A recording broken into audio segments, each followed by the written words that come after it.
कैसा होगा कलयुग का अंत और कलयुग के समाप्त होने के पश्चात क्या होगा।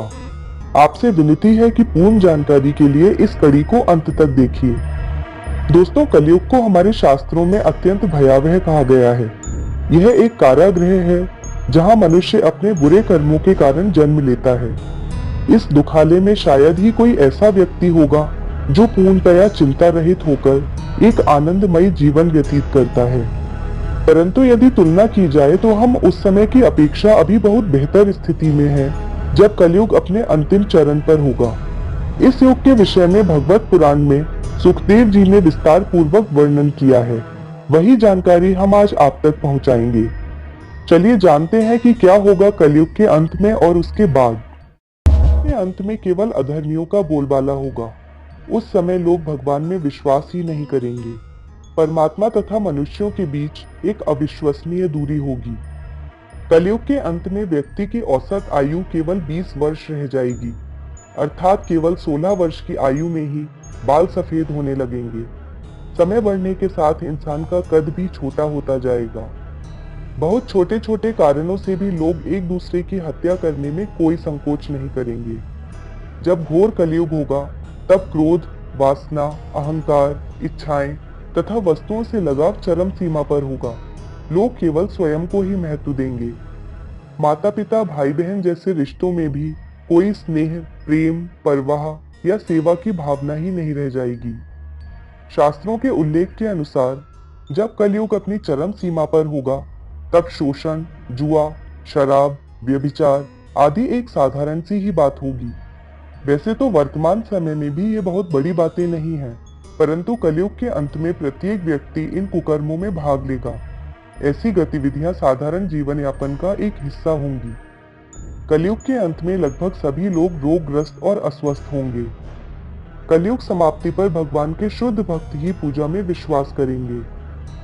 भोजन, पानी तथा अन्य प्राकृतिक सुविधाओं की पूरी धरती पर कमी हो जाएगी।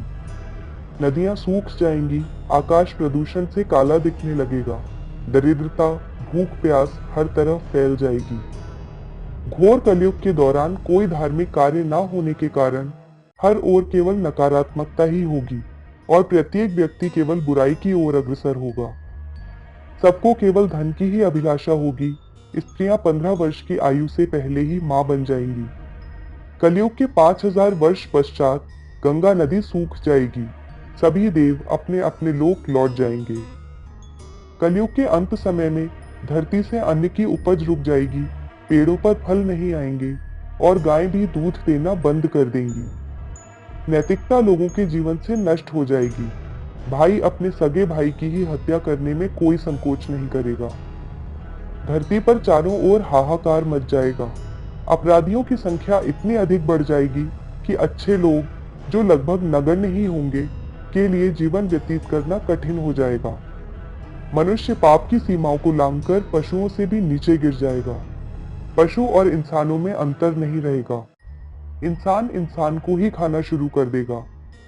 भयंकर गर्मी का मौसम होगा, जिसके कारण एक के बाद एक लोग तड़प तड़प कर मरते रहेंगे।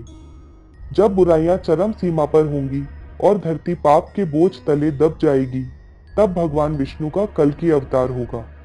श्रीमद् भागवतम के अनुसार भगवान कल्कि शंभल गांव के विष्णु यशा नामक ब्राह्मण तथा उनकी पत्नी के पुत्र के रूप में जन्म लेंगे। भगवान कल्कि एक बहुत विशाल घोड़े पर सवार होकर सब अधर्मियों का नाश करेंगे। कलयुग के अंतिम समय में लगातार मूसलाधार वर्षा होगी, जिससे पूरी पृथ्वी पर केवल पानी ही पानी होगा। समस्त धरती पर जल ही जल होने के कारण सभी प्राणियों का अंत हो जाएगा। अब जानते हैं क्या होगा कलयुग के पश्चात। कलयुग के अंतिम पड़ाव पर केवल गिने चुने लोग ही भगवान के भक्त होंगे।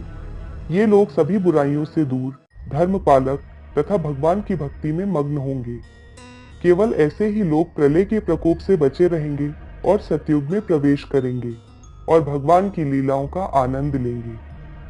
तो दोस्तों, इससे तो यही संदेश मिलता है कि समय रहते जीवन का कुछ अंश भगवान के साथ जुड़कर व्यतीत करना चाहिए और कलयुग में भक्ति करने के लिए हरिनाम भजन से बेहतर कोई उपाय नहीं है। कलयुग में भक्ति कैसे की जाए, ये हम आपको जल्द ही एक वीडियो के माध्यम से बताएंगे।